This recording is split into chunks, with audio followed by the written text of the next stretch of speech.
can't handle the truth.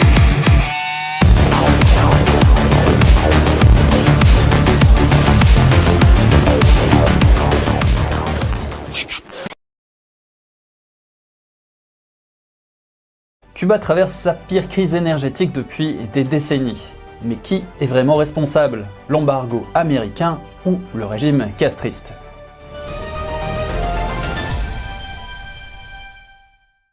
Bonjour à tous. Aujourd'hui, on va parler de qui est le véritable responsable de la crise cubaine.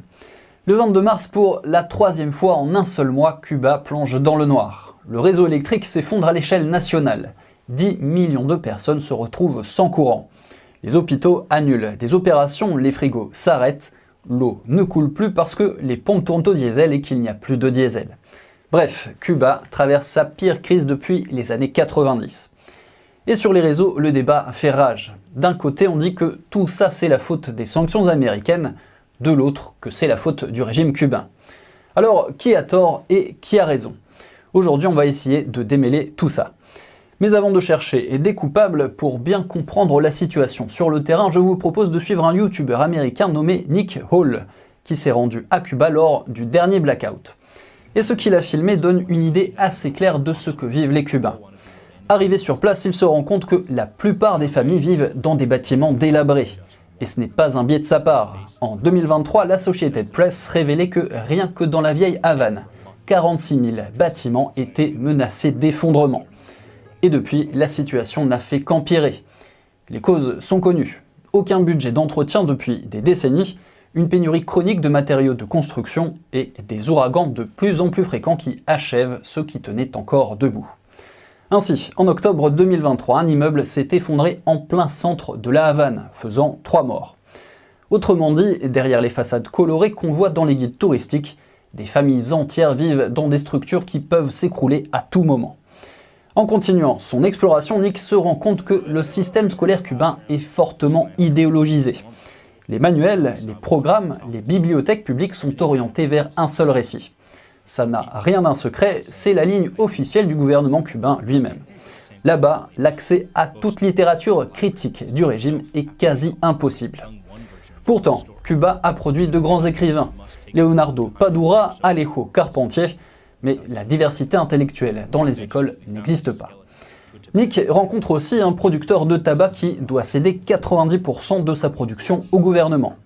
À Cuba, un système appelé l'acopio oblige les agriculteurs à vendre la majorité de leur production à l'État, à un prix fixé par l'État. Pour le tabac, c'est 90%.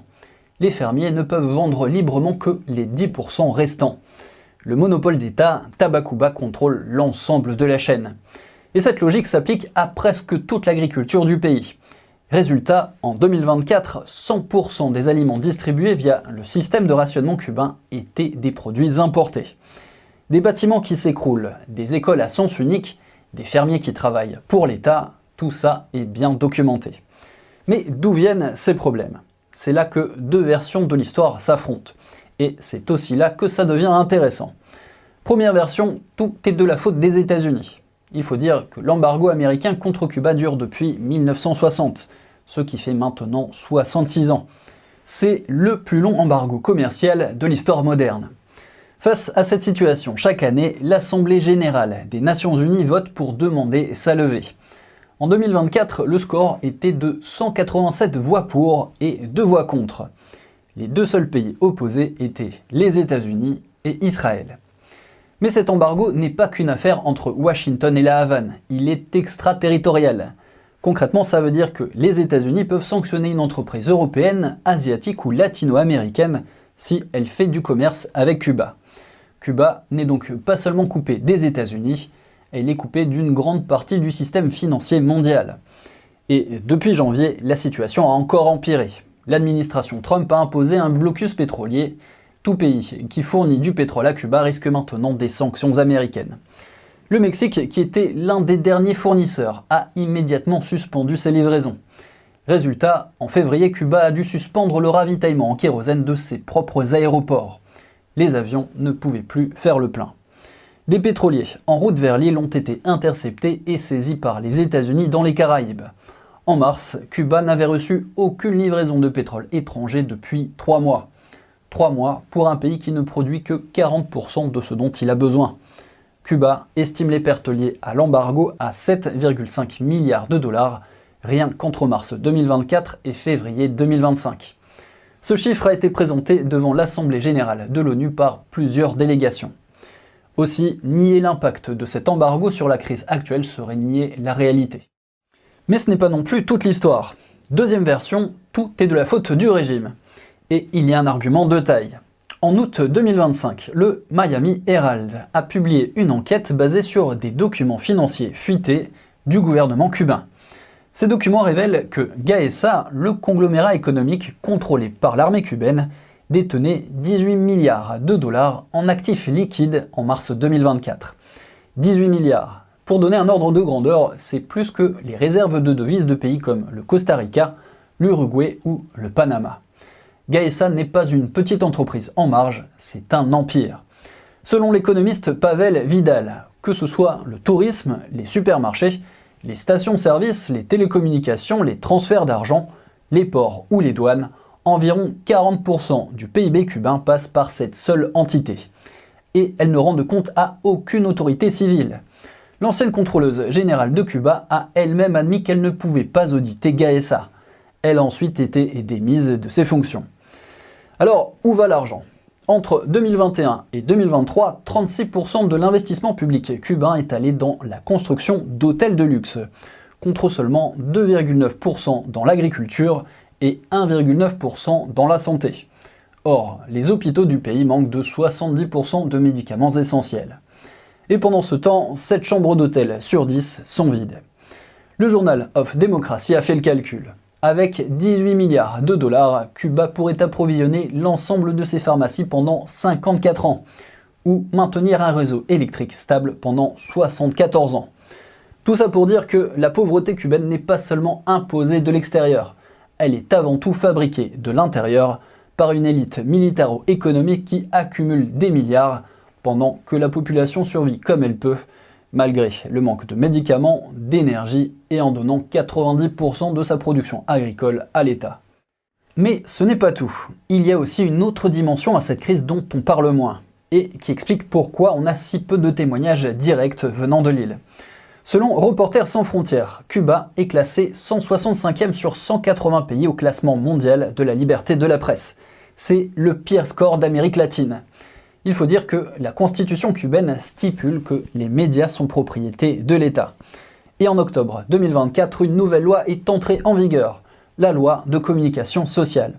Cette loi ne reconnaît comme légaux que les médias affiliés au Parti communiste cubain. Faire du journalisme en dehors de ce cadre est désormais un délit passible de prison. Les conséquences sont immédiates. Entre 2022 et 2024, au moins 150 journalistes cubains se sont exilés sous la pression de la sûreté d'État. D'autres ont été emprisonnés. Certains ont été agressés physiquement. Un journaliste indépendant a été attaqué à la machette en 2024, puis condamné à 2 ans de prison à la place de ses agresseurs. Et la répression ne touche pas que les journalistes. Après les manifestations de juillet 2021, les plus importantes depuis la Révolution, plus de 1000 personnes ont été arrêtées. Selon Human Rights Watch, environ 420 d'entre elles sont encore derrière les barreaux. Parmi elles, un artiste condamné à 5 ans pour avoir annoncé qu'il irait manifester. Un rappeur condamné à 10 ans et même des mineurs. Encore aujourd'hui, alors que le gouvernement libérait 21 prisonniers politiques dans le cadre de négociations avec le Vatican, 15 nouvelles arrestations ont été documentées en parallèle. Et aussi plus de 35 actes de répression en 3 jours. À Cuba, la crise n'est donc pas seulement économique et énergétique, c'est aussi une crise du droit fondamental de dire ce qui ne va pas. Alors, qui dit la vérité sur Cuba ? Ceux qui dénoncent l'embargo ont raison. 66 ans de sanctions, un blocus pétrolier qui prive un pays entier de fioul, tout ça est réel et condamné par la quasi-totalité de la planète. Mais ceux qui pointent la responsabilité du régime ont aussi raison. 18 milliards de dollars cachés par l'armée, des hôtels de luxe construits pendant que les hôpitaux manquent de tout, des journalistes en prison pour avoir fait leur travail, tout ça aussi est réel. Réduire cette crise à un seul de ces 2 facteurs, c'est choisir un camp et non pas chercher la vérité. La population cubaine, elle, n'a pas ce luxe, elle est coincée entre un embargo qui l'étrangle de l'extérieur et un régime qui la pille de l'intérieur. sans courant, sans fuel et sans le droit de le dire à voix haute. Mais les choses sont peut-être en train de bouger. Le gouvernement cubain négocie désormais directement avec Washington. Le FBI a été invité sur l'île, du jamais vu. Pour la première fois, le régime lui-même semble préparer une transition. La vraie question aujourd'hui n'est donc plus de savoir à qui la faute, c'est de savoir ce qui vient après.